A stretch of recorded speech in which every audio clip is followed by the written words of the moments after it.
তিনবারের সাবেক প্রধানমন্ত্রী দেশনেত্রী মরহুমা বেগম খালেদা জিয়ার আত্মার মাগফিরাত কামনায় বিএনপি পরিবার কর্তৃক দোয়া মাহফিল ও শীতবস্ত্র বিতরণ অনুষ্ঠান অনুষ্ঠিত হয়েছে।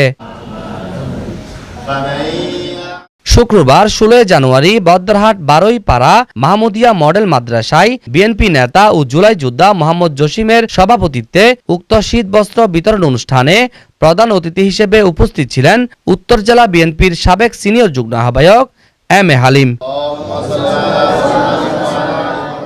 এতে বিশেষ অতিথি হিসেবে উপস্থিত ছিলেন বিশিষ্ট সমাজসেবক ও বিএনপি নেতা মোহাম্মদ শাহ আলম, উত্তর জেলা বিএনপির সাবেক সমাজ কল্যাণ বিষয়ক সম্পাদক মোহাম্মদ মুর্শেদ আলী, চাঁদগাঁও থানা যুব দলের আহ্বায়ক গুলজার হোসেন, ওয়ার্ড স্বেচ্ছাসেবক দলের যুগ্ম আহ্বায়ক মুক্তিয়ার সহ বিএনপি পরিবার, চট্টগ্রাম মহানগর ও উত্তর জেলা বিএনপির নেতৃবৃন্দ।